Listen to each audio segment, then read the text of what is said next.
The Book of Jonah, Chapter 1. Now the word of the Lord came to Jonah the son of Amittai, saying, Arise, go to Nineveh, that great city, and call out against it, for their evil has come up before me.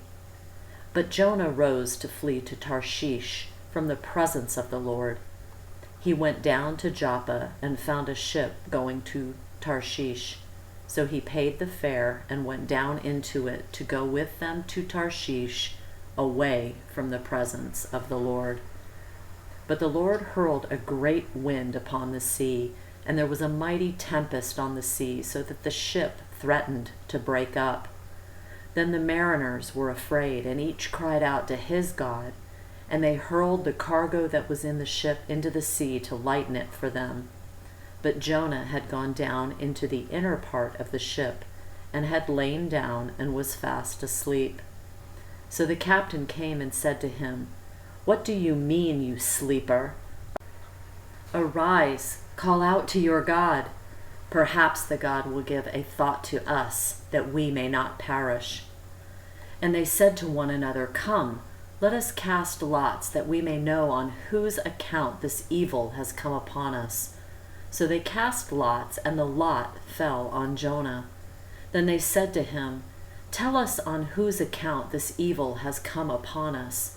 What is your occupation, and where do you come from? What is your country, and of what people are you?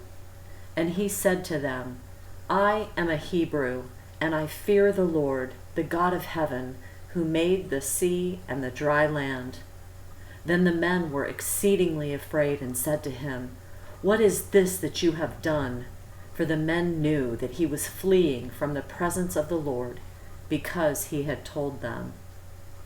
Then they said to him, What shall we do to you, that the sea may quiet down for us?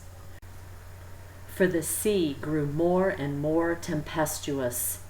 He said to them, Pick me up and hurl me into the sea. Then the sea will quiet down for you. For I know it is because of me that this great tempest has come upon you. Nevertheless, the men rowed hard to get back to dry land, but they could not, for the sea grew more and more tempestuous against them. Therefore they called out to the Lord, O Lord, let us not perish for this man's life, and lay not on us innocent blood for you. O Lord, have done as it pleased you. So they picked up Jonah and hurled him into the sea, and the sea ceased from its raging. Then the men feared the Lord exceedingly, and they offered a sacrifice to the Lord and made vows.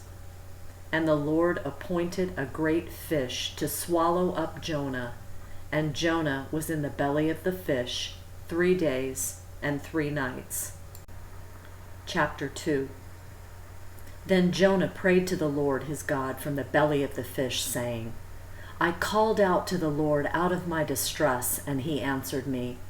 Out of the belly of Sheol I cried, and you heard my voice. For you cast me into the deep, into the heart of the seas, and the floods surrounded me. All your waves and your billows passed over me. Then I said, I am driven away from your sight. Yet I shall again look upon your holy temple. The waters closed in over me to take my life.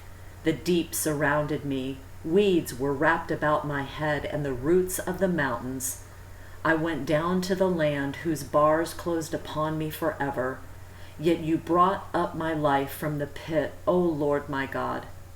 When my life was fainting away, I remembered the Lord, and my prayer came to you into your holy temple. Those who pay regard to vain idols forsake their hope of steadfast love. But I, with the voice of thanksgiving, will sacrifice to you. What I have vowed I will pay. Salvation belongs to the Lord. And the Lord spoke to the fish, and it vomited Jonah out upon the dry land. Chapter 3. Then the word of the Lord came to Jonah the second time, saying, Arise, go to Nineveh, that great city, and call out against it the message that I tell you. So Jonah arose and went to Nineveh according to the word of the Lord. Now Nineveh was an exceedingly great city, 3 days' journey in breadth. Jonah began to go into the city, going a day's journey, and he called out, "Yet 40 days, and Nineveh shall be overthrown." And the people of Nineveh believed God. They called for a fast and put on sackcloth, from the greatest of them to the least of them. The word reached the king of Nineveh, and he arose from his throne, removed his robe, covered himself with sackcloth and ashes, and he issued a proclamation and published through Nineveh, "By the decree of the king and his nobles, let neither man nor beast, herd nor flock, taste anything. Let them not feed or drink water, but let man and beast be covered with sackcloth, and let them call out mightily to God.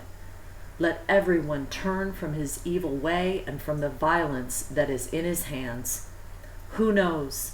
God may turn and relent and turn from his fierce anger, so that we may not perish." When God saw what they did, how they turned from their evil way, God relented of the disaster that he had said he would do to them, and he did not do it. Chapter 4. But it displeased Jonah exceedingly, and he was angry.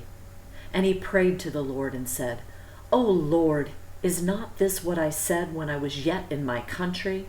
That is why I made haste to flee to Tarshish, for I knew that you are a gracious God and merciful, slow to anger and abounding in steadfast love and relenting from disaster. Therefore, now, O Lord, please take my life from me, for it is better for me to die than to live."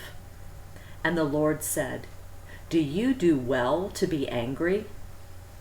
Jonah went out of the city and sat to the east of the city and made a booth for himself there. He sat under it in the shade till he should see what would become of the city. Now the Lord God appointed a plant and made it come up over Jonah, that it might be a shade over his head to save him from discomfort. So Jonah was exceedingly glad because of the plant. But when dawn came up the next day, God appointed a worm that attacked the plant so that it withered. When the sun rose, God appointed a scorching east wind, and the sun beat down on the head of Jonah so that he was faint. And he asked that he might die and said, "It is better for me to die than to live." But God said to Jonah, "Do you do well to be angry for the plant?" And he said, "Yes, I do well to be angry, angry enough to die."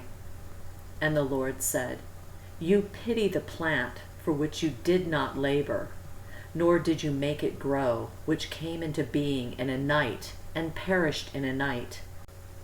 And should I not pity Nineveh, that great city in which there are more than 120,000 persons who do not know their right hand from their left, and also much cattle?"